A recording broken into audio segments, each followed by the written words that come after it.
Over the course of 4 seasons of Netflix's delightfully raunchy Big Mouth, series creator Nick Kroll has voiced over 20 characters. Those include main characters like Lola Scumpy, Maury, and Coach Steve, but also a handful of hilarious one-offs. John Mulaney, on the other hand, has only voiced like 6 characters. Come on, Mulaney, quit slacking. Want to hear some other awesome behind-the-scenes facts for your favorite teenage puberty cartoon? Check out the video, but be warned, some of them are a bit saucy. Let's get into it right now.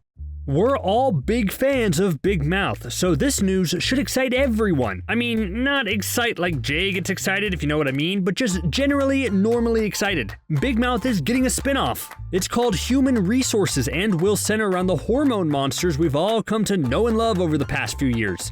The announcement was made during Big Mouth's Season 3 panel at New York Comic-Con, and will be done in the same animation style as the flagship show. A lot of info for it is still being kept under wraps, but we do know both Maury and Connie will be a part of it, alongside Birds of Prey star Rosie Perez. This is great news. I mean, sure, I would have preferred a spin-off that followed Andrew's dad traveling across the country eating bad scallops, but this one sounds just as good.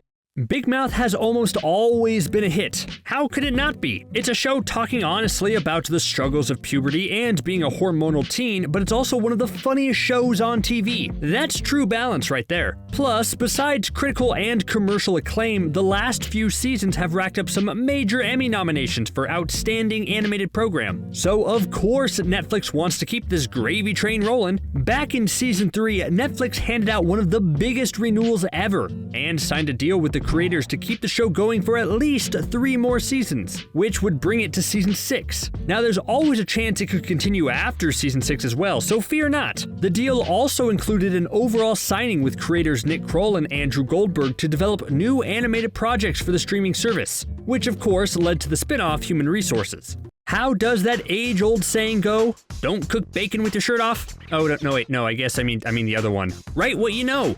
Big Mouth tends to get wacky and whimsical at times. Remember the season finale where everyone had superpowers for a bit before it was revealed to just being Caleb's depiction of the events that transpired? How wild! But even though the plots can get crazy, a lot of the show is grounded in reality and tends to come from real-life inspirations. Let's just say it isn't a coincidence that the 2 main characters are named Nick and Andrew, and the 2 creators are also named Nick and Andrew. Nick Kroll and Andrew Goldberg grew up together, and their own experiences with puberty and friendship have influenced the show's many storylines. Now, let's just hope a young Nick Kroll wasn't forced to perform a disclosure musical, right? I'm a family man, not a sexual harasser. My boss tried to do me, now my life's a disaster. I've already mentioned that Nick Kroll does about 1 million voices for the show, and it doesn't seem to be stopping anytime soon. But when it came to main character's Nick Birch's voice, Kroll wanted it to be as authentic as possible. How hot is it, me? It's so hot.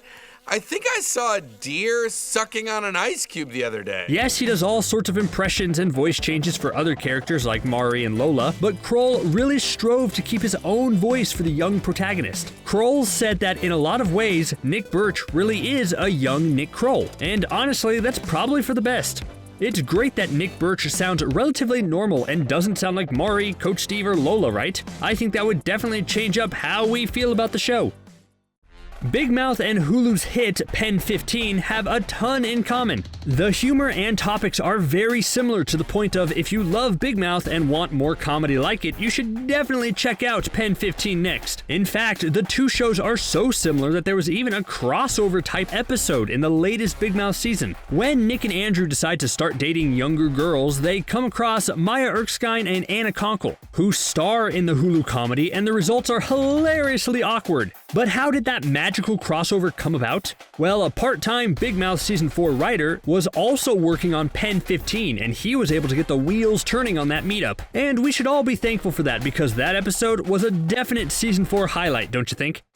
A big thing that makes Big Mouth so memorable is its random song and dance numbers. Everyone has a favorite, and all the credit goes to Mark Rivers, who writes all the songs seen on the show. But the process to actually get them finalized sounds daunting. First, Mark has to find a way to not only make a hilariously catchy song, but also have it progress the story in a natural way. Then he records the songs himself, performing all the voices and characters, with the real actors coming in later and re-recording over it. Sounds intimidating, but hey, if it gives us such memorable songs like I Love My Body, then the process is worth it.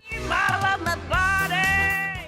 Speaking of I Love My Body, it's amazing how differently that now infamous song started out. It originally was set to be a full-blown Andrew Lloyd Webber-style musical theater song and dance number. But as time went on, one of the other creators, Jennifer Flackett, knew it needed a change. The whole plotline came from Flackett's teenage years when she visited a spa with her mother, much like the girls did in the show. And Flackett soon realized that I Love My Body definitely needed to be more of a groovy disco number rather than a musical theater piece. Hearing the end results, I have to agree, disco is better.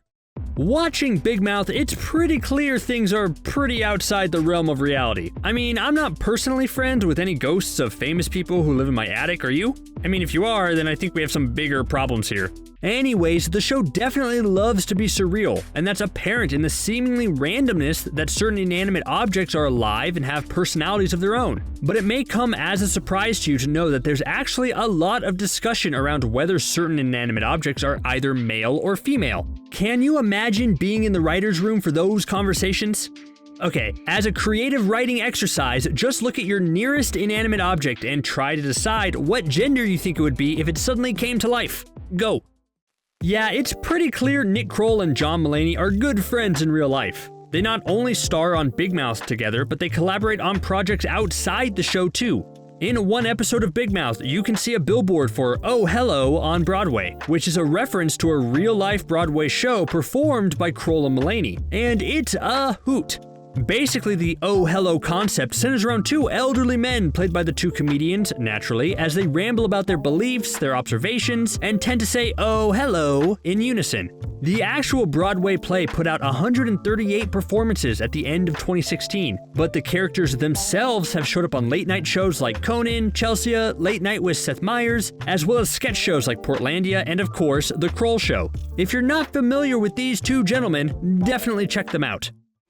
If we're ranking favorite characters on the show, Coach Steve has to be somewhere near the top, right? I mean, I think he is. I'm sorry, I forgot where exactly I rank him because my goldfish brain starts over at midnight. Anyways, Coach Steve is the best, but the inspiration behind him actually goes all the way back to The Kroll Show. Nick Kroll has said the character is based off of Ref Jeff, who appeared in a few sketches on the other show. Man, now is it too much to ask for the next season of Big Mouth to see Coach Steve find a mortal enemy in the newly animated Ref Jeff? Just imagine these two going at it, throwing nonsensical insult after insult toward each other while they battle it out for ownership of the diaper barge. The plot basically writes itself. Well, I think the biggest question we all have is when Season 5 is going to air, right? I mean, we all need more Maury in our lives, and the sooner he's there offering his sage wisdom and advice, the better. Well, hopefully Season 5 will be just like all the other Big Mouth seasons and release in late 2021. Fingers crossed. Thanks for watching, everyone.